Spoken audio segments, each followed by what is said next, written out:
Hey, friends of the Events Demystified podcast. We invite you to our brand new series, Event About It, a podcast series where we unpack the toughest event challenges as shared by our event community and discuss solutions and what we do differently. Do you have any glorious, successful stories or some event nightmares you'd like to vent about? Share them with us. Anonymously or not, we won't share more than you're comfortable with sharing. This season is also special because for the first time, we're going to have a co-host with us. Megan Martin will join us, and we're super excited about it. Subscribe on Spotify and YouTube to stay tuned to this one-of-a-kind season brought to you by Tree Fan Events, a woman-owned boutique agency leading the charge in integrating tech, AI, and data-driven strategies into event planning.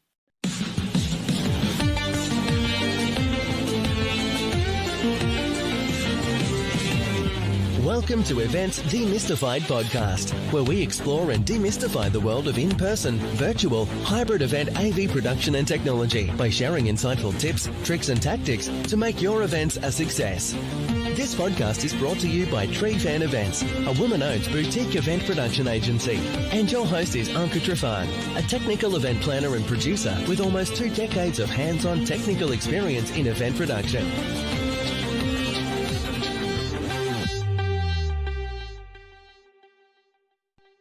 Hello there, Megan. How are you doing? Ready for episode 2. Man, the stories today are good. Well, everyone that's joining us, welcome to eVENT About It. And let me tell you, some of you have definitely vented this time around. For sure. So I'm super excited to get our second episode in the can. First off, I'm 𝐂𝐚𝐻𝐿𝐻𝐿. I am your host, and with me, my beautiful co-host, Megan Martin.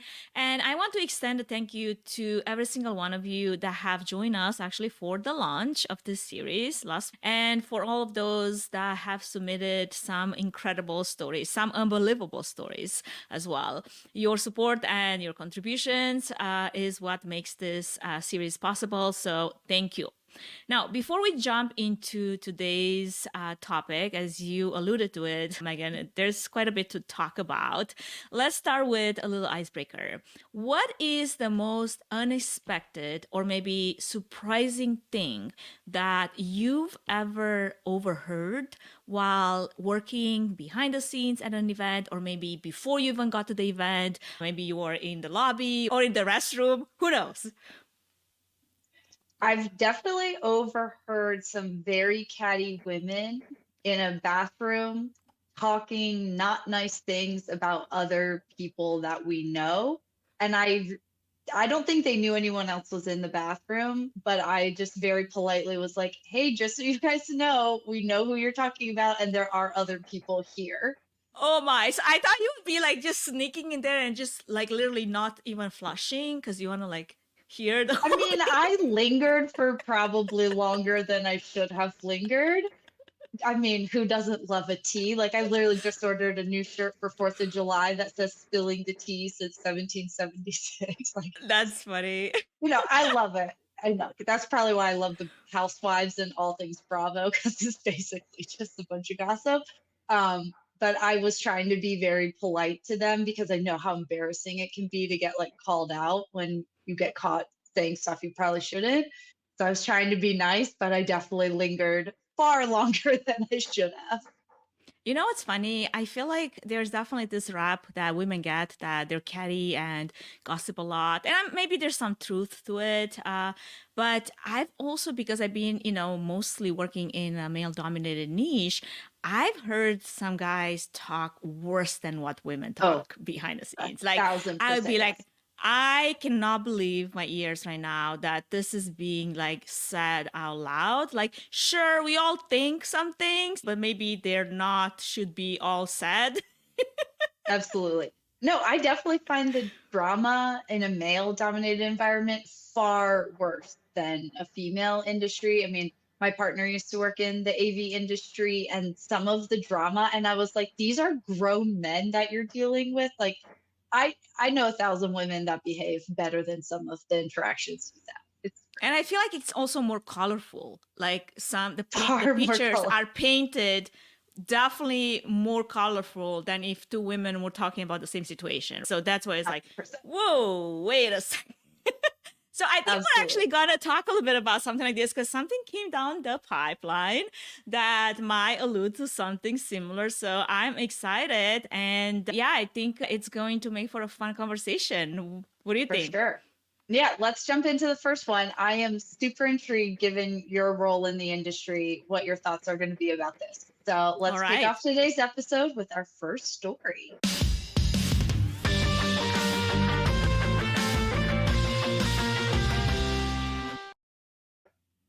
Okay, so this Excited. came to us anonymously from an AV technical director. And the story is, I've always been working on shows events that are predominantly male staff. This is pretty true in the AV world. It's pretty male dominated. This event was no different. Usually I'm either the TD or the show caller on large events. During one of the events, I was freelancing, working with a new tech crew. We seemed to get along just fine. The setup went fine, everything checked fine, and we were doing one of our internal technical rehearsals with the full AV tech lead all on comms. So everyone on headphones, for folks that maybe don't know, running Q2Q rehearsals for a multi-day conference. After a couple of hours, I called a break for everyone to get a snack before we got back to work at a specific time. Close to that time, I got back on comms and was running through my own checks without announcing to anyone that I was back on comms, as I still had a few minutes to go before we started. To my shocking surprise, I dropped in on a very captivating, I think colorful probably would have been an equally as good word here, conversation behind the scenes where the most trending topic between the AV tech guys, me being the only female on the crew, were my boobs. At that point, I asked, and this is quote, "Hey guys, I'm just curious where this conversation is going because not too long ago on another show in a very similar situation, the topic ended up being my quads. And now we're discussing my boobs. And I'm just curious if my glutes are to be discussed next. Help a girl out. I'm just trying to catch up." End quote.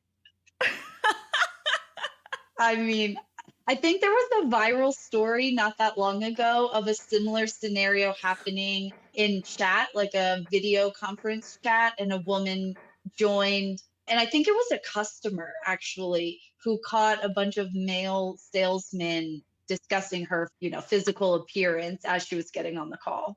I think I remember that. Like it made the news, and obviously it called out some of the behavior that it's surprisingly still common behind the scenes. Yeah. And even when you think that someone is not on the call while, you're waiting to engage or whatever. But yeah, to our story, I mean, working, as I mentioned earlier, in a highly male-dominated environment, event productions is known for that. Actually, I was watching some of the eVENT Connect behind-the-scenes recordings on demand, and I was looking at the behind-the-scenes video village, and I kid you not, I was just looking for one woman.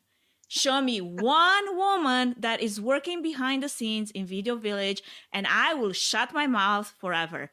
There was no. So does that foster a bit of an environment where those type of conversations are being had, behind your back or maybe on comm?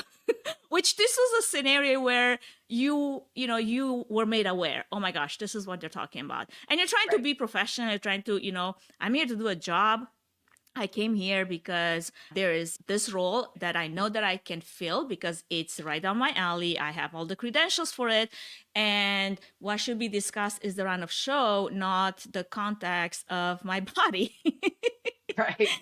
Right. So I will tell you, like, it has happened to me before on events where, I mean, maybe it wasn't necessarily that like to your face, but, people make jokes. It's like, oh, this or that, or make jokes about either your body or parts of your body or a shirt that you would wear that would look one way or another, or maybe something like, oh, I definitely got, remarks about my legs. Like I have strong legs. I mean, thank you very much. I'm a bodybuilder. The best legs. Yeah, I mean, I definitely put a lot of weight on those legs because it's intentional and I train for it. I mean, my last leg press was 650 pounds. Just patting myself on the back there a little brush bit. That off, girl. Take it. But it's like, those are things that, you're like, you probably don't expect in a professional environment. I mean, you could maybe be joking around at the office because, your team, and there's a bit of a different type of boundary.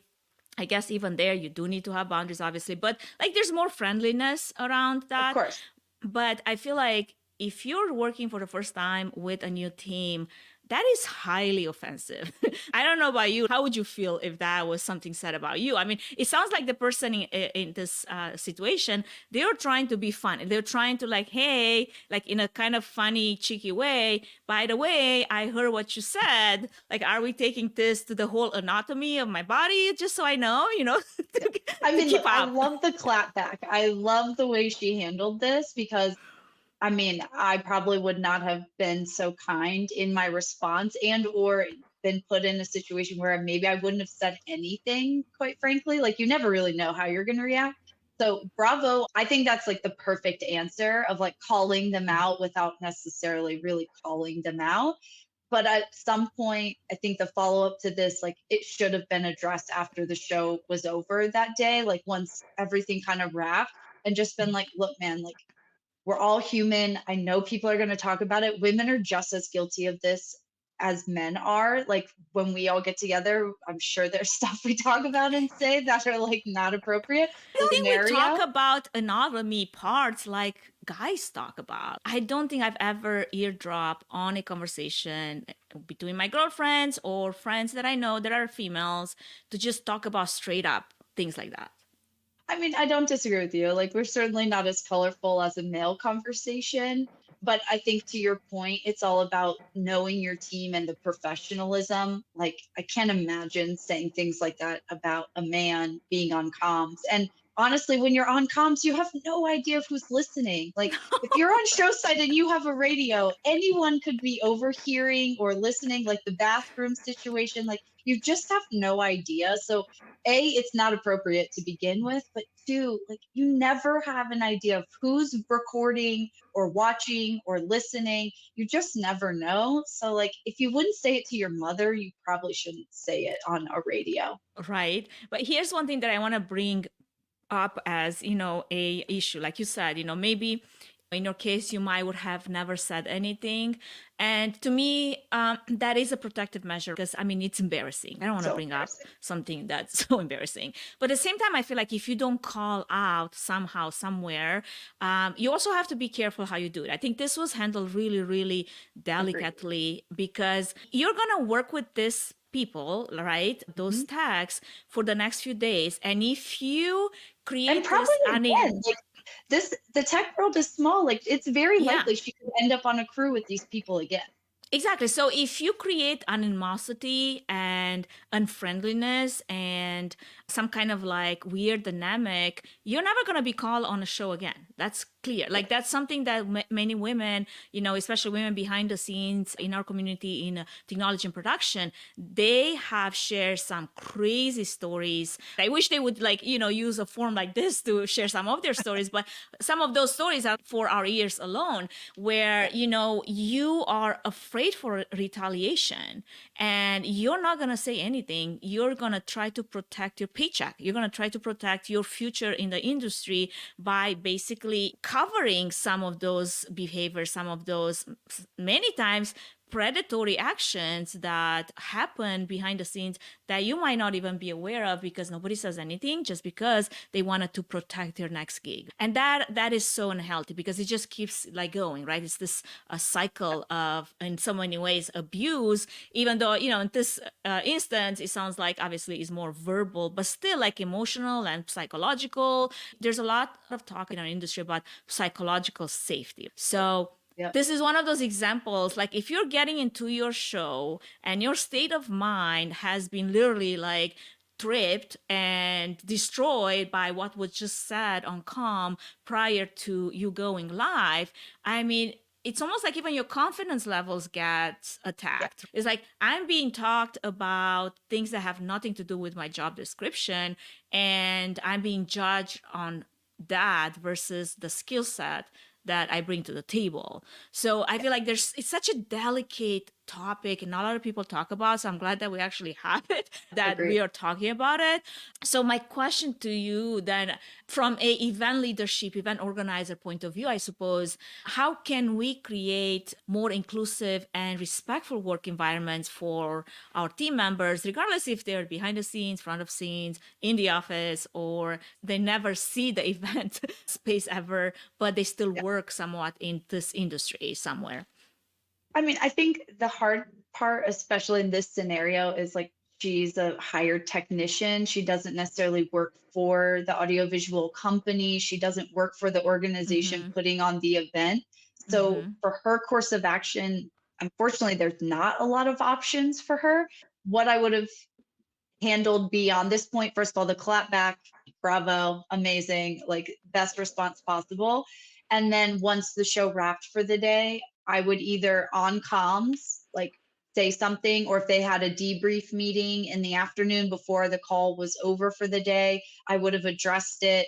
Or I would have gone to the lead project manager for the AV company and be like, hey, I don't know if you heard this on the call today, if you were on comms, or if this story was relayed to you, but I want you to know I was uncomfortable, that this isn't okay. You know, if this continues to happen, then I'm not going to work for your company anymore. And you know, I would even threaten to be very vocal about how their texts treat people. So I think it opens the door for conversation for it to be addressed. And then if the AV company is not addressing it, then I probably wouldn't work for them ever again. Well, unfortunately, I do have a story that did not go well when I addressed some issues like that. It was during an event in Vegas a couple of years back, and I have not to this day worked with that AV production company. And I was freelancing. I think I was managing a bunch of their breakouts, and there's a lot of breakouts. Those breakouts were like ballroom size, large. And I did, have a situation where there's a lot of freelancers. I think it was about 300 of us. So it was a large conference. And I think there's a few guys on my floor that, I mean, they were like at first, just making, innocent, funny comments, but it got to the point where it started becoming like very annoying, where, there one guy in particular was literally making advances, like straight up an advance. And I felt uncomfortable. So I went and I talked to the lead for that particular conference. And I told him, hey, here's what's happening. This person has been saying those things. It's very uncomfortable. I really don't want to deal with it. Like, I'm not here to, engage in any of that behavior. I don't care what they do after hours. And I was told straight to my face that if I don't like it, I should leave. And that was for me memo. I'm going to leave. Like, okay, Yeah. so if that's how you're going to handle this, I understand maybe he's your friend or whatever, but that is still unacceptable. So that was my last day working with them. I mean, I finished the conference, but my last time where I work with them, and I'm like, nope, not doing this, and bye-bye. Yeah, absolutely. And I think that's the right decision, but at the same vein, that sucks for you, right? Because Right. that's Exactly. I mean, a that was a whole lot stack of of good shows you're never money. gonna work. Yep. Yeah, it was a lot of good money that was coming consistently for 2-3 times a year. And I had to say goodbye to that because of that particular incident, the way it was handled. So I think this is where I need to bring up the importance of male allies. Now, throughout my career, I had some amazing male allies that have supported me, mentored me. So I wouldn't be where I am today if it wasn't also the other side of this conversation, where we have good men working this industry, and they're not here to take advantage of anyone. They're here to support women and men alike to advance in their careers. And I have, several of those that I can call.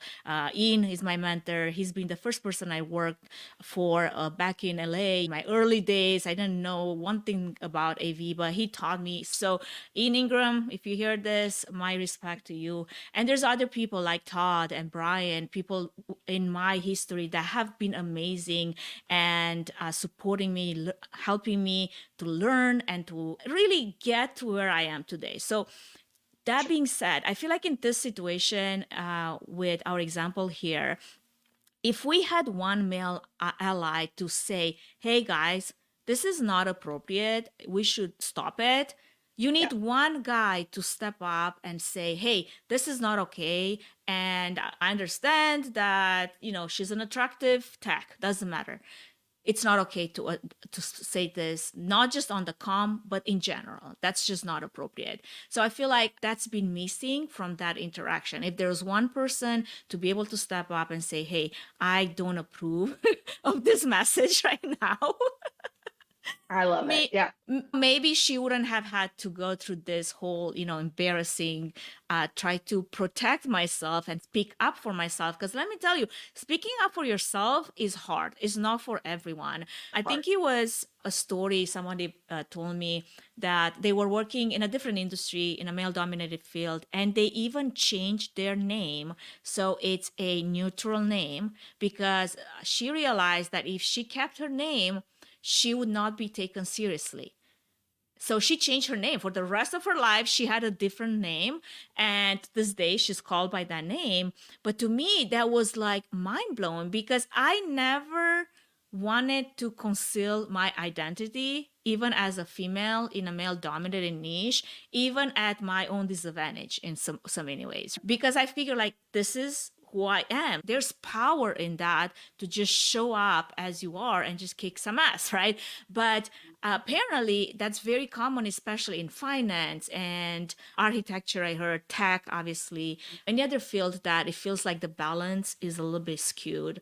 And for women to have to go to that measure to really change their name so they can, via email, sound like they're not females just for their credentials to be, accepted.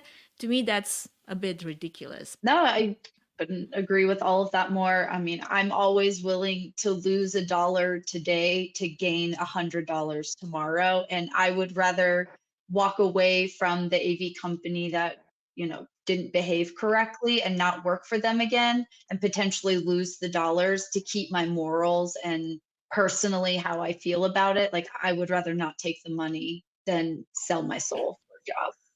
Absolutely. With that, I want to go back to, psychological safety. There's actually training. I want to shout out to Event Minds Matter and Janice Cardinale. She has a mini course that for anyone that is working in companies that could use some workplace conduct and harassment training and clear policies around that. It's available. I think it's just $95 or $99, something like that. Highly, highly encouraged for anyone in HR, obviously. But I feel like for freelancers, that's still such a tricky place to be in because there's not a lot of protection for anyone that's working as a contractor. And that includes the harassment that sometimes happens behind the scenes and some of those offenses that are hard to track because nobody is talking about it and nobody wants to raise their hand to be the black sheep and then never be invited on a show ever again. So it is still a very hard, 100%. situation to walk through. But I am so grateful for whoever spoke up and shared this story with us because it definitely took a lot of courage, bravery. You have my respect, and I really definitely appreciate it. And then I guess my last thought on this, can you think of any advice, Megan, that you could maybe give to anyone that might be finding themselves in a similar situation? Oh, great. I think your point of having an advocate is always great. I've been through similar situations at work places where I didn't speak up. And then when I did finally get the courage to do it, there was retaliation. It was awful. I ended up having to leave my job. Like it was a whole thing. I'm glad I made the decision, but part of getting through that was having allies there to support you. And so I think your call out of like, if you see this happening or you're hearing this happening, say that it's not okay. And men and women both, like if you see behavior that's not okay, say something about it. It's the age old see something, say something. And it doesn't have to be to get anyone in trouble or to escalate a situation other than just to be like, this isn't cool. You got to quit. Like, and that's really all it has to be. I agree. Well, thank you so much for sharing that. And we are going now to shift gears into our second story.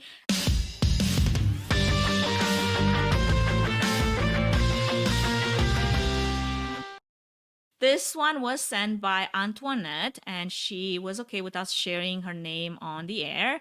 She, 30-year-old experienced event corporate planner in the nonprofit sector, also doing some weddings and special events as well. So here's her story. A wedding years ago. So this, again, we're getting into the wedding. It sounds like there's always something happening at the wedding. Always something, right? Exciting, yes. A professional singer inserted last minute by the bride's aunt was to sing as the bride walked down the aisle.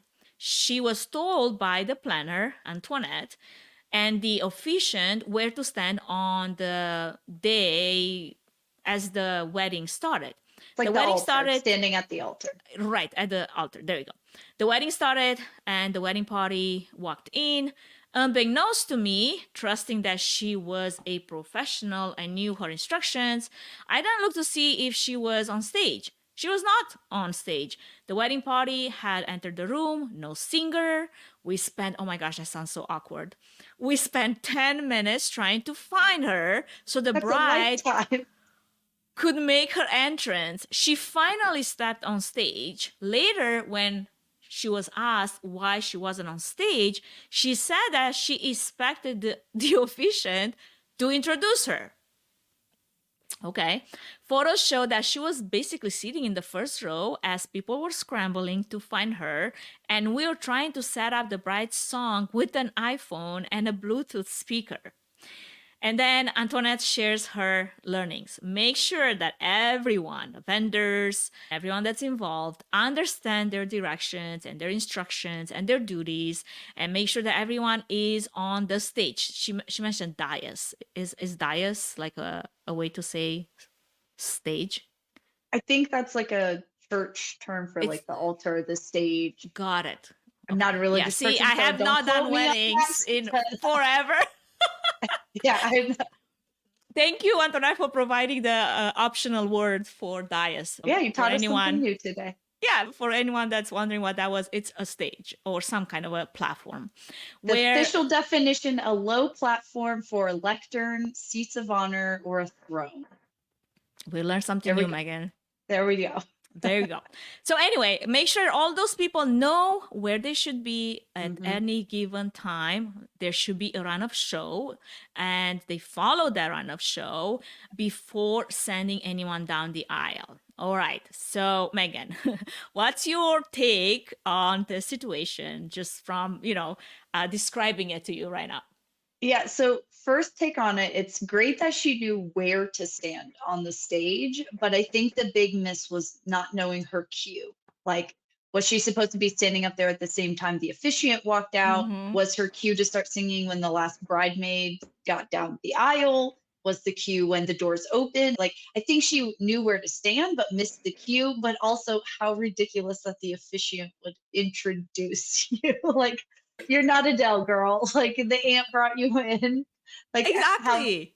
and also, if you know you're singing when the bride's coming down the aisle, like to the planner's point, if she's a professional, as she was told, and you know you're singing for the bride to walk down the aisle and all the bridesmaids are there, like, I don't know, intuition or self-thought as being a professional would be like, oh, I should probably get on this stage and start singing.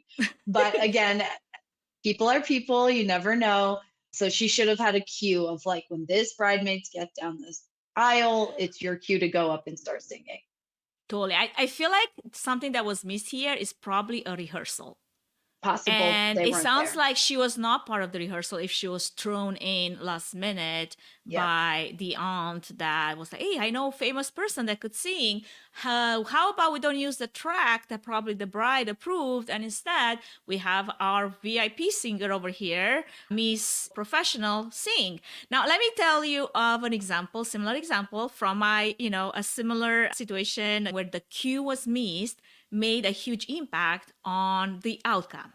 So my friend planned this beautiful destination wedding, and every detail was just so thought out. So for the ceremony before the reception, we were handed those beautiful clear boxes with butterflies, live butterflies. And Creative. initial instruction was, do not open the box until you're told so. This was the MC, right? So we were like, okay, we got it. Now, given that this was like 105 degrees outside, straight up heat and humidity like crazy, maybe some of our brain cells did not all work properly. Were you drinking alcohol beforehand? Who's to tell? Who's to tell? Who knows? So, the ceremony starts with the procession, and we have the bridesmaids, and we have all of that come through just fine. And then the bride walks, but here's where it gets confusing. She stops, she gets one of the butterfly boxes, and she opens it. And now we're like, what do we do? There's no instructions, right? So we're like, oh, we should all open it. So we all start like opening boxes, butterflies fly everywhere. And then literally like 2 minutes later, I mean, it takes a minute to open the box and the butterflies to just like get free or whatever. The MC, I don't know what the MC was doing up until that point, because the MC should have been on it and be like, if I'm seeing that they're opening, I need to like harp at them and stop them. And then we're told after all the butterflies have been released, do not open your boxes. We're like, oh. I can just see the meeting planner or the wedding planner like in the back of the aisle, just like mortified. How do we stop this? Oh my God. It was a confusing madness. And then the music starts. The bride, walks down the aisle. Actually, this is a situation where we had a performer start singing, which is the MC. So I think the MC, probably the one that's singing the song, he was probably busy trying to figure out his soundtrack so he can start singing for the bride to walk down the aisle and miss the part where everybody is doing what they're not supposed to be doing. But it was one of those things where like, okay, so what did we miss?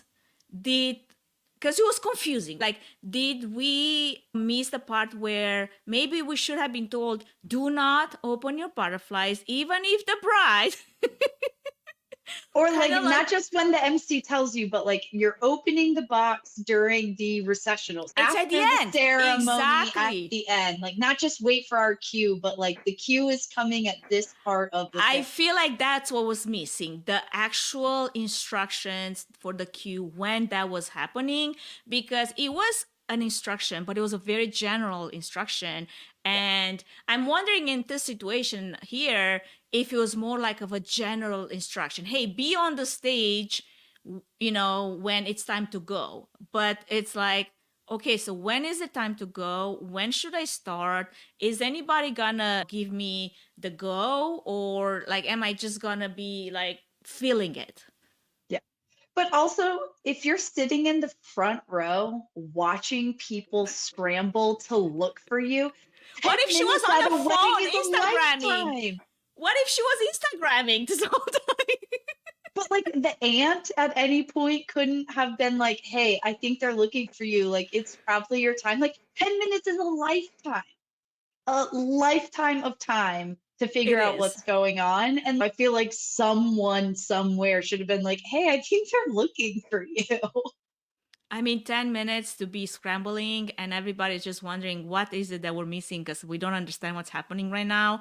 That is a very long time. You're right. Imagine the groom standing up there. He's probably sweating like, oh my God, did the bride change her mind? Right. Like, is she not going to walk down the aisle? Like, that's 10 more minutes she has to think about what's about to happen. So many things. I think the other thing I took away is it says they were scrambling to set up an iPhone and a Bluetooth speaker. I would have done that already. Like at any wedding I've ever done, I've always had backup music ready to go. Like, what if the piano gets out of tune or the DJ equipment breaks? I don't know. There's a number of things that could happen. I've always had music queued up, ready to go. It's kind of like when we were talking about live streaming on the first episode of like having that backup content, having backup music ready to go. Absolutely. It sounds like there should have been a backup already, because if she was thrown in last minute, I mean, was there supposed to be no song for the bride to walk in?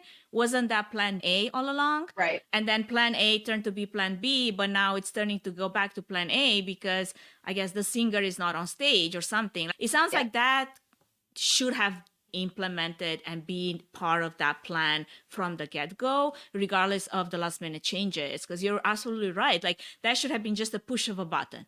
Oh, we don't have this singer anymore. That's okay. Maybe it was just us knowing that she was supposed to sing anyway. So we're going to go as plan A was supposed to happen in the first place, right? Yep. Pretty much. I mean, my parents first, they're probably going to kill me because this is on the internet now, but like my parents, when they got married, the DJ like didn't have their first dance song or something. Like they couldn't get it queued up or something happened. They didn't have it. So they looked at my dad and they were like, okay, well, what song do you want? And the first song that came to his mind was Freebird by Leonard Skinner. And so like that was my parents' first dance song because he was like, I literally couldn't think of anything else.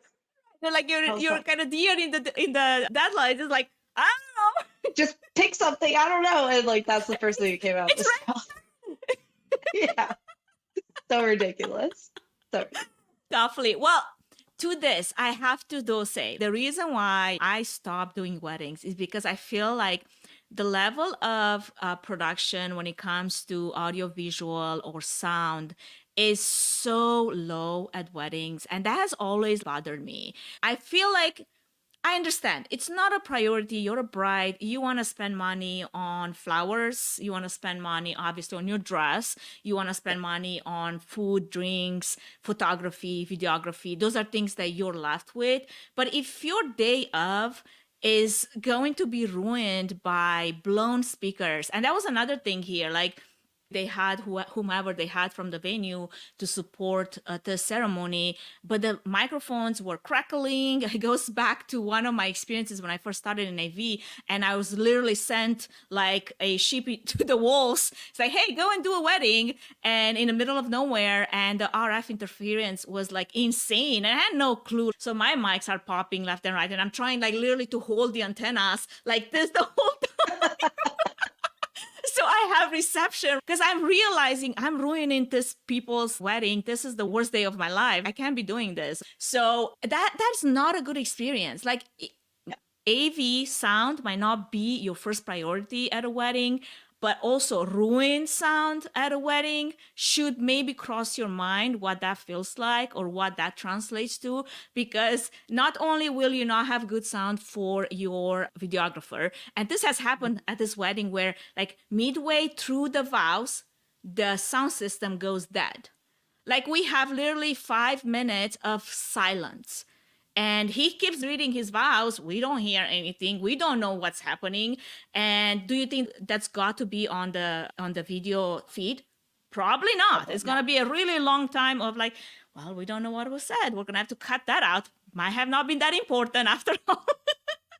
But that's not just weddings. That's like any social event, any keynote that you're doing. You know, you might overlook some of the things that are like, oh, it'll be fine. Just plug in the microphone.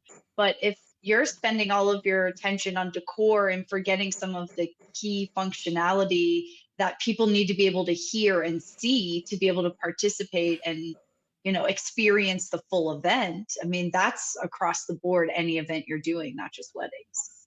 Absolutely. I couldn't agree more. And I hope this is a wake up for anyone that thinks that, you know, technology, AV should be the last thing on that item list, because truly it's not, because you can't afford not to give it the importance that it deserves. You will find the hard way if you don't. That's in most cases, that's always the case. So I guess as we're about to wrap up this one story, how do we feel like Antoinette has handled this? What other maybe additional measures she could have been taken to avoid this in the future? Yeah, I think she handled it pretty well. I think her learning is exactly what we have said, that it's not just about knowing where she was standing on the stage, but what her cue was. And even if she couldn't make the full rehearsal, maybe the night before, the planner could have run through the run of show with her at some point. And then just having that plan A be the already plan B and not scrambling to set that up. Like if they had just left the bride's song on the iPhone or the Bluetooth speaker, whatever they were planning to use originally, they probably wouldn't have wasted 10 minutes trying to find the singer. Absolutely. Well, you wrap it up really, really well. So I think this is our cue to get into our next story, our last story of today's episode.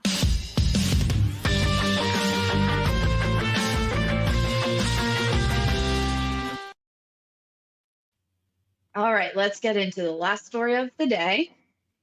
So this one came in anonymously, a lighting designer and event designer with 30 years of experience. Lots of 30 years of experience in there. Working in corporate trade shows, special events, and fashion. This is one area I have never done a fashion show, one of the few events I've never done. So the story is client for a fashion show changed their floor covering last minute, overnight, over the weekend for the show on Monday. We aren't talking carpet floors like epoxy to steel plate. Holy cow, that's quite the change. This had to be sourced, cut, and installed in less than a day, including refocus and revision of lighting design and bringing in additional lighting. The main producer assumed that they knew what the client wanted, but didn't ask for clarification. They obviously learned that they needed to be more clear in understanding what the client wanted. Wow. A lot of things to unpack here.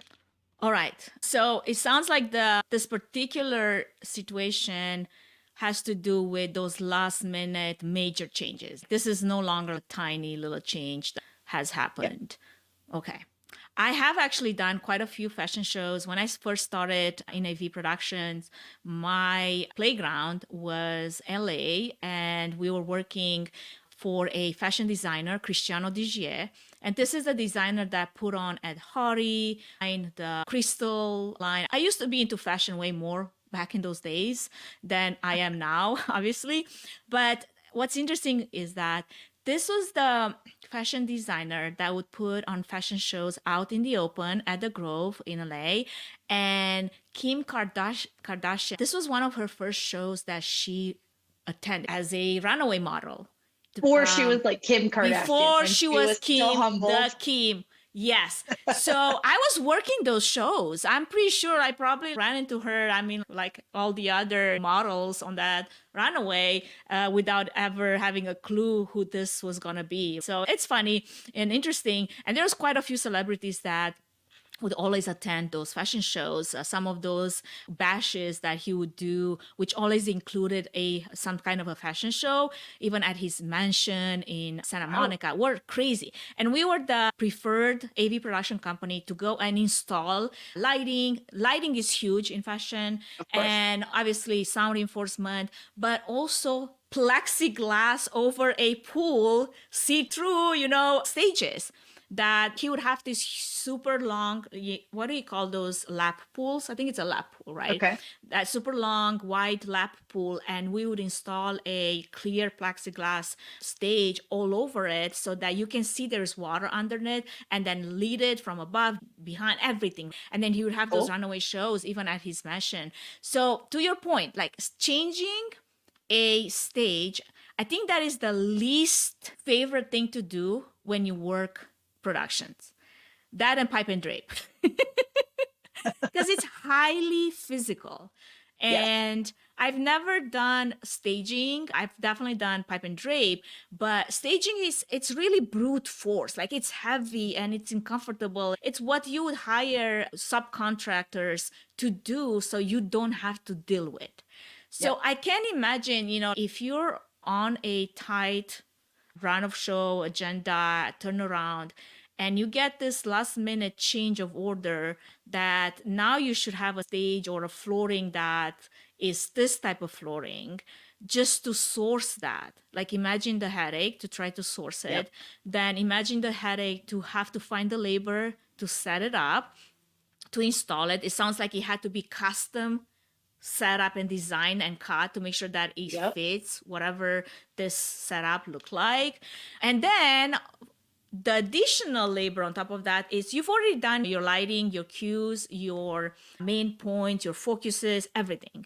I don't know exactly if this was pre-LED lighting and moving heads, because this is a long time to be doing lighting in the event industry for 30 years. Or was it when we were still doing park ends and literally you had to get on a ladder to like aim the LECO light and the park end, adjust your barn doors to make sure that you're getting those cuts perfectly. So there's a lot to be said about what this entailed, but it sounds to me like it was a lot of extra labor that was maybe unnecessary if this little detail was known a little earlier. I mean, I think it's a little bit on the planner as well, because, and this is me as a control freak, and I know I'm not your average planner, but I would have been asking for renderings and photos and verifying what my stage was. Like, that's the most critical piece next to probably lighting and sound to a fashion show. So I would have been all over making sure the stage was exactly what we wanted, instead of showing up on a Thursday or Friday for install for my Monday show and then being like, oh no, this is all wrong. So a little bit on the planner for not triple checking, because mistakes happen, like stuff goes wrong. But then also the producer or whoever was installing that stage also should have taken it on themselves to double check and verify and make sure. The biggest takeaway is how one small decision or one small change has this huge domino effect of other things that now need adjusted because of it. To your point, Absolutely. let's say this was 15 years ago and it wasn't robot lights and cameras, and someone physically had to get on a ladder and adjust every single one of those Yeah. lights. I mean, that stuff takes hours after they'd already spent hours setting it up in the first place. So I think there's a lot to learn here. There's a lot of miss on both sides. The planner, not necessarily the anonymous submitter, but like the fashion show house that was putting this on, and the stage producers, they could have had better communication. It sounds to me like, in this type of situation, many times you actually don't even have a planner. You just have a producer, right, that talks directly to the client. So that producer could be very technical, but it doesn't mean they're very planner savvy, if that makes sense. And I think a lot of misses usually happen on events, especially live events, if this dynamic happens and the person that is supposed to be taking care not just of the technical details, but also all the other logistics and planning and forethought and strategy, all of that, if they don't have it in them to be a good planner. I came up with this a name called technical event planning. When I got into this and I realized there has to be a lot of planning that has to be done prior to us showing up on site to set up this event. You can't just tell us, hey, we have an event, we just need some audio, video, lighting, and figure it out, and we're good to go. That is the recipe for struggling, last minute changes, extra labor needed, headaches, and things that are not necessary if you could only go through the planning process. And I think now that we've grown into this industry, especially in the last 15, 20 years that I've been around, I've seen especially AV production companies doing better, having account managers, having technical event planners. Literally, my designation was TEP, technical event planner, because I was that interface talking to the client before my tech team was going to go and execute the event. So in this situation, sounds like we probably did not have a planner. We had a producer that could have been very much tech savvy, but not necessarily detail-oriented savvy or so many other requirements needed savvy for this to go well. And one thing that I'm seeing that I feel like it's also been a bit of a miss is assumption. You probably assume that you did this event for your client several years in a row, the same way, same old. How could they possibly change anything? And then here you are, the day before the event, the client wakes up deciding that they want a different floor, which is a completely change from what your assumptions were in the first place.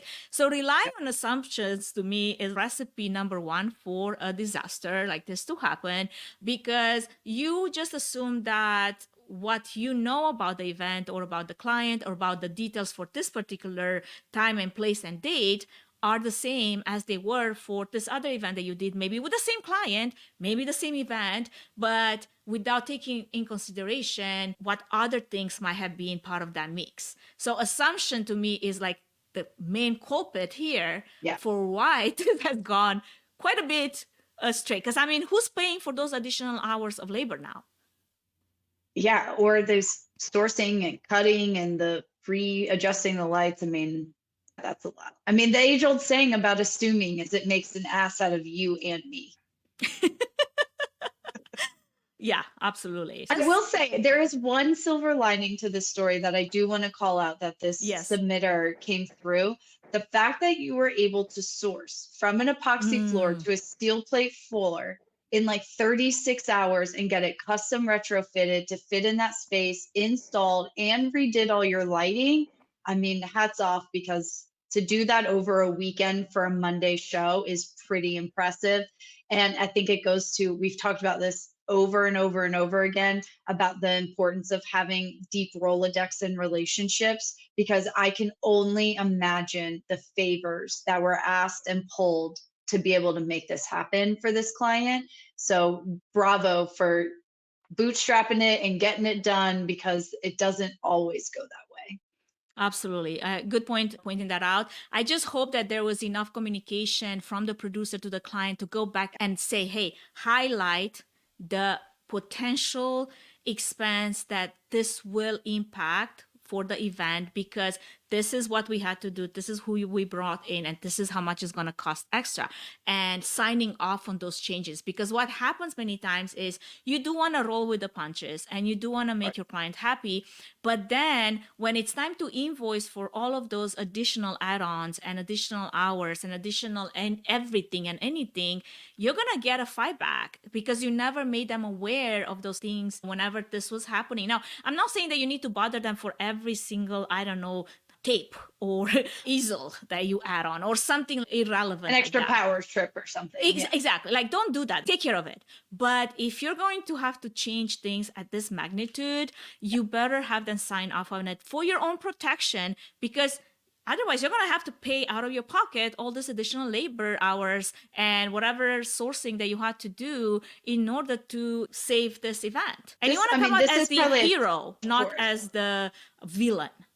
Right. I mean, this was tens of thousands of dollars in fixes between the stage changing and over the weekend and like it was a lot. So I think having clear understanding with the client of like owning up and being like, I know we messed up. It's partially on us. We shouldn't have assumed.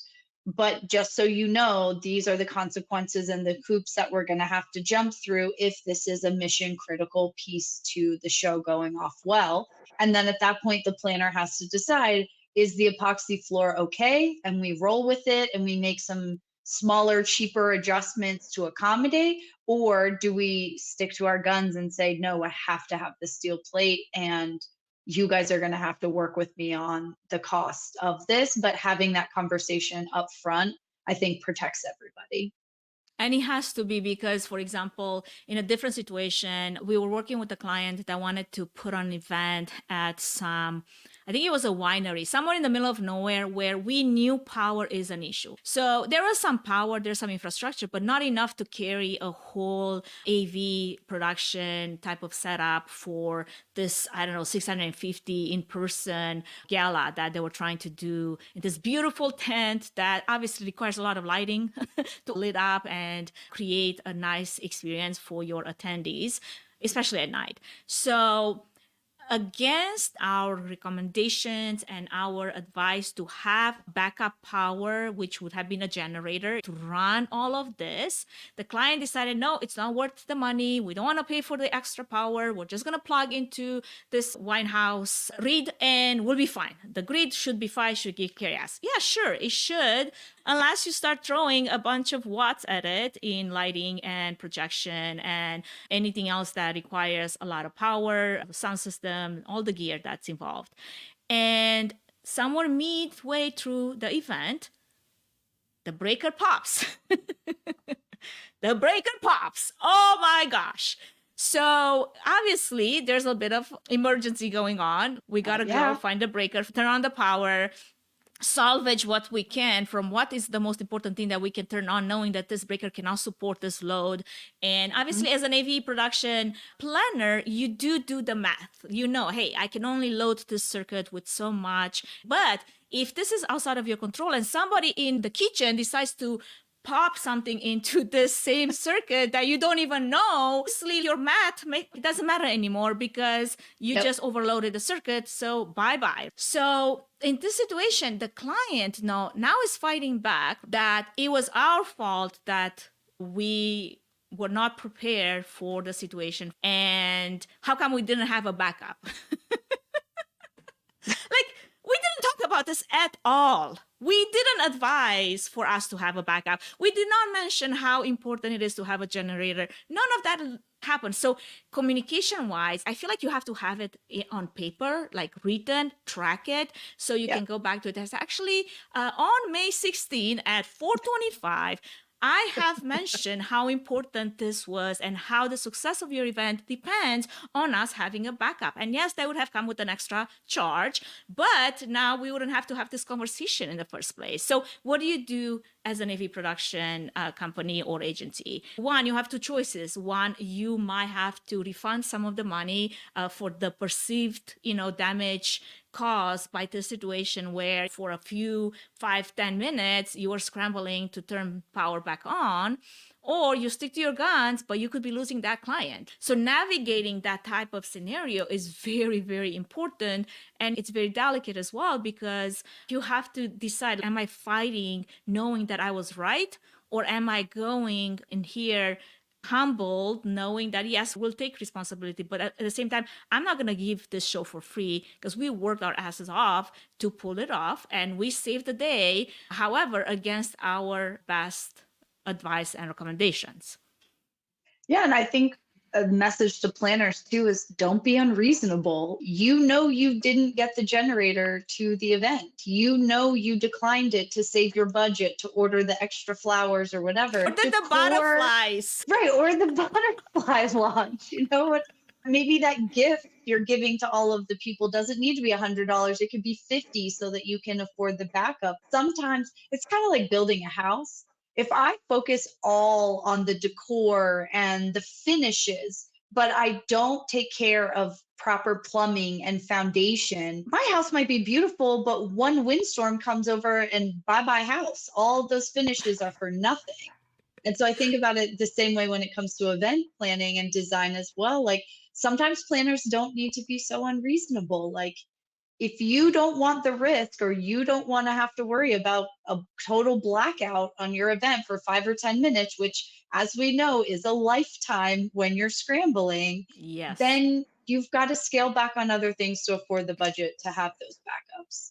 And trust your providers or your vendors or your experts that you brought in, knowing that they're there to do a good job. Nobody wants to be put in a situation where they have to be scrambling, like in our example here with the staging and in the example that I gave with the power. Nobody likes that. Nobody is waking up in the morning thinking, okay, what challenges can I create for myself? How do I make today harder for everyone, including myself? Like no one thinks. I think everyone, and I've always approached events in this way, always putting our best foot forward. I hired my vendors for a specific reason. I need to trust them to do their jobs. It's in their best interest to do my job well too. Like they want to do a good job for me. They want to do a good job for our attendees. So let them do their jobs. If they're making the recommendation, there's probably a reason for it. Absolutely. Because, I mean, there's definitely been examples where you would have some type of a vendor that is there and taking absolutely no responsibility for their doings or not doings and just throwing their hand in the air and be like, not my problem. It's your problem. Now, that is not a good partner to have. No, but in most cases, that's not going to be the case. In most cases, you're going to deal with decent humans that want the best for your event because their reputation is at stake as well. And they're going to do the best they can to solve whatever challenges are happening. But the least the most we can facilitate that some of those are not going to happen, I think the better it is for everyone involved. I think that kind of sort of wraps our conversation today for those 3 stories we've had. Any last thoughts on all of those? I mean, 3 different situations, lots to talk about. We obviously did our best to unwrap as much as possible, not knowing all the full details. So has been some assumptions Yeah. here as well. But sure. any other thoughts, Megan, that you want to add to our 3 topics mentioned today? No, I mean, just 3 amazing stories today. Thank you guys for submitting. Some certainly harder conversations than others when we start getting into, harassment type of conversations. Yeah. But I think trusting your partners, having advocates, being clear with your communication. I mean, we could boil all of this down into having respectful, clear, honest conversations. All 3 of these stories would have very different outcomes had clearer, honest conversations happen. 100%. Well, this definitely wraps our episode for today. Thank you so much for all of you that have evented about it with us. I want to extend our heartfelt thanks for everyone that has submitted those incredible stories. I know that, Megan, you feel the same, and we definitely welcome more of them because we want to keep talking about it. We have our own stories we can vent about, but I love venting about other people's stories. I mean, there's nothing like sharing your stories and being put on the spot versus, venting about somebody else's stories. But again, we want to make sure that you are comfortable when you share those stories. And if you just want to share tidbits of it, we'll make the rest. I mean, we'll probably come up with our own version of what has probably happened. And you're going to be protected from that point of view at least. You do have the option to obviously share it anonymously. We want to make sure that everything that you share, it doesn't put you in a precarious position where then you have to figure out how you're going to navigate the aftermath. So thank you for doing that. And I have some exciting news. Megan, I'm kind of excited about our next 2 episodes. You know why? We're going live because we're going to do it live. We're going to roll the dice. We want you to join us. And maybe, just maybe, we could have a special guest maybe tell a story live. We'll definitely make it happen. I'll be the behind the scenes guru getting you on stage here. I think I know how to press a button or two to make that happen.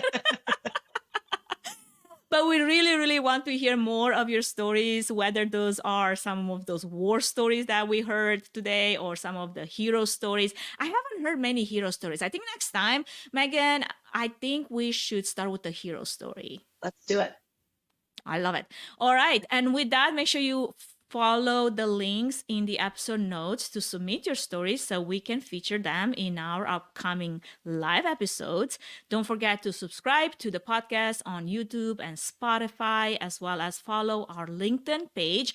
The 2 live links to join us are currently on our YouTube page and on LinkedIn. So if you haven't yet followed us or found us, make sure you go to Events Demystified Podcast on YouTube or LinkedIn, because we want to make sure that you attended and you share your thoughts, your stories, your examples of what a good story could be like. I'm all for that as well. I appreciate all the support that you've given us all this 5 years of being on air.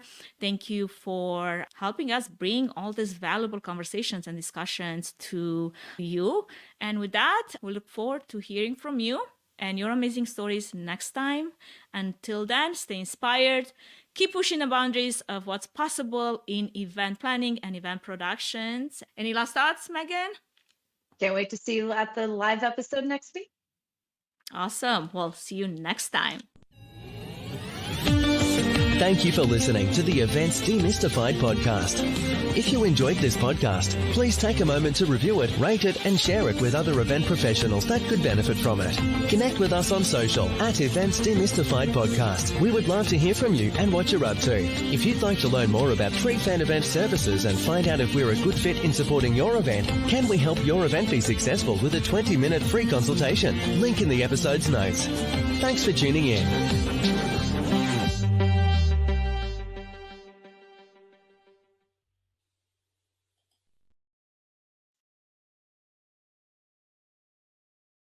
Over the past 5 years, we've poured our hearts into the Events Demystified podcast, exploring the intersections of audiovisual technology, AI innovations, and the crucial role of mental and physical wellness in event production. We've also shined a light on the talented women working behind the scenes in AV. As we plan to deepen our impact and reach more listeners like you, we need your help to achieve this. Listen, tune in to any Events Demystified episode on Spotify. Follow, hit the follow button on Spotify to keep up with our latest episodes and updates.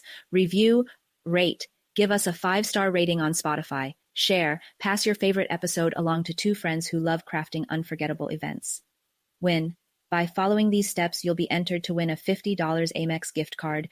Join us, share your voice, and let's demystify event experiences together. Your host, Anka Platon Trifan.